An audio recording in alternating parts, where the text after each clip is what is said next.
La formation BTS Design de mode consiste à former de futurs professionnels du milieu de la mode, mais aussi du secteur textile et de l'environnement maison.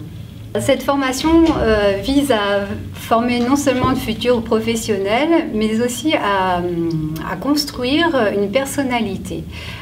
Ce BTS demande énormément de culture générale et artistique, et donc on espère toujours que l'étudiant arrive avec un univers, et si ce n'est pas le cas, nous sommes là justement pour déclencher des réactions et on l'aide à se questionner sur ce qui se passe dans la mode, sur les tendances et aussi beaucoup sur la sociologie, avoir un regard sur l'histoire du costume aussi.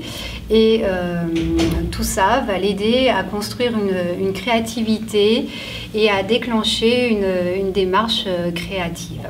Cette formation réclame aussi une petite dose d'intuition pour décrypter les tendances et surtout peut-être en capter, parce qu'on peut devenir aussi styliste pour des bureaux de tendance plus tard. Cette formation aide aussi à devenir créateur de mode, et là ça demande quand même un univers très fort et justement beaucoup d'intuition. Et bien sûr, on peut être styliste, soit à concevoir des collections de vêtements ou d'accessoires, ou être styliste textile.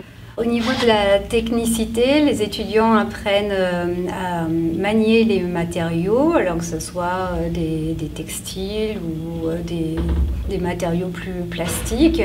Et donc, ils font connaissance de leurs propriétés, comment elles réagissent, comment les matières réagissent les unes avec les autres.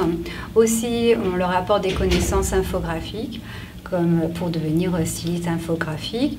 En première année, les étudiants sont à la recherche justement de leur univers personnel. Donc, ils vont aborder toutes sortes de sujets, de thèmes qui vont retranscrire avec une démarche personnelle, donc créative. Donc voilà, c'est une succession de dossiers très très personnels. Alors qu'en deuxième année, ils aborderont un projet davantage professionnel, puisqu'ils vont être confrontés à une création de marque, comme s'ils étaient créateurs de mode, mais tout ça de façon fictive. De là, ils vont être confrontés à des contraintes professionnelles, comme des contraintes économiques, de faisabilité aussi. Est-ce que leur projet est viable? Et ils devront se poser des questions aussi sur la communication finale de leur projet.